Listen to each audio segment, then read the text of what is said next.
माँ काली सिर्फ भय का नहीं, विश्वास और शक्ति का प्रतीक है। अगर दिल से पुकारो तो वो अंधेरे से भी उजाला बना देती है। कठिनाइयां चाहे जितनी हो, माँ कभी अपने बच्चों का साथ नहीं छोड़ती। सन 1983 कोलकाता के एक छोटे से मोहल्ले दक्षिणेश्वर में रहने वाला एक गरीब लड़का था। नाम था विनोद। उसके पिता एक रिक्शा चलाते थे और माँ दूसरों के घरों में काम करके घर चलाती थीं। घर में खाने तक के लाले थे, लेकिन माँ हर रोज सुबह उठकर दक्षिणेश्वर काली मंदिर जाकर माँ काली के चरणों में दीप जलाया करती थीं। विनोद बचपन से ही माँ काली की मूर्ति को देखकर विचित्र रूप से आकर्षित हो जाता। वह कई बार घंटों तक माँ की मूर्ति के सामने बैठा रहता और कहता, माँ, क्या तू मेरे जैसी औकात वालों की भी सुनेगी? संघर्ष और विश्वास समय बीतता गया। विनोद पढ़ाई में अच्छा था, लेकिन गरीबी उसकी राह में बार बार दीवार बनकर खड़ी होती।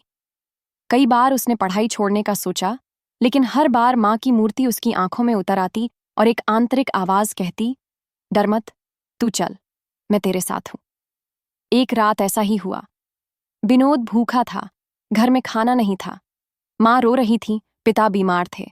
विनोद हताश होकर काली मंदिर चला गया। रात का समय था, मंदिर लगभग खाली था। उसने माँ के सामने सिर झुकाकर कहा, अगर तू है माँ तो कुछ कर, वरना मैं भी हार मान लूंगा।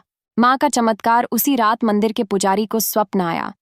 उन्होंने देखा कि माँ काली स्वयं उन्हें कह रही हैं, कल सुबह जो लड़का सबसे पहले मंदिर आएगा, उसे मेरी सेवा में रख लो, वह मेरा ही बच्चा है। अगली सुबह विनोद रोज की तरह सबसे पहले मंदिर पहुंच गया।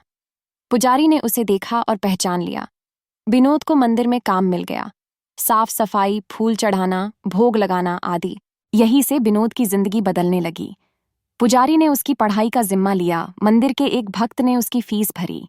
विनोद ने पढ़ाई में टॉप किया, स्कॉलरशिप मिली और बाद में भारतीय प्रशासनिक सेवा IAS में चयन हुआ। माँ की कृपा का प्रमाण IAS अधिकारी बनने के बाद जब विनोद पहली बार मंदिर गया तो उसकी माँ की आंखों से आंसू बहने लगे। विनोद ने माँ काली के सामने खड़े होकर बस इतना कहा, माँ तू सिर्फ पत्थर नहीं है, तू तो सांसों की तरह सच्ची है। जिसने भी तुझ पर भरोसा किया, तूने उसकी झोली भर दी। विनोद अब एक IAS अधिकारी बन चुका था। उसके पास सब कुछ था, प्रतिष्ठा, पद, पैसा। लेकिन उसकी आत्मा को चैन सिर्फ एक ही जगह मिलता था, दक्षिणेश्वर काली मंदिर। ध्यान की पुकार एक दिन जब वह कोलकाता के पास एक नए जिले का कलेक्टर बनकर नियुक्त हुआ, उसने सबसे पहले माँ काली के दर्शन किए।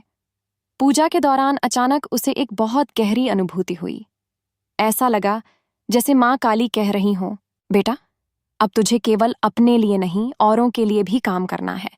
जिस रास्ते पर तू चला है, वहां तेरा हर फैसला किसी की जिंदगी बदल सकता है। यह अनुभव इतना शक्तिशाली था कि उसने उसी दिन से प्रण लिया, सरकारी नौकरी को केवल नौकरी नहीं, सेवा का साधन बनाएगा। सेवा की शुरुआत विनोद ने उन गांवों को चुना जहां न बिजली थी, न स्कूल, न दवाइयां। उसने सबसे पहले मंदिर के पास एक मुफ्त विद्यालय बनवाया। उसका नाम रखा गया माँ काली विद्या निकेतन, जहां गरीब बच्चों को मुफ्त शिक्षा, भोजन और कपड़े मिलते थे।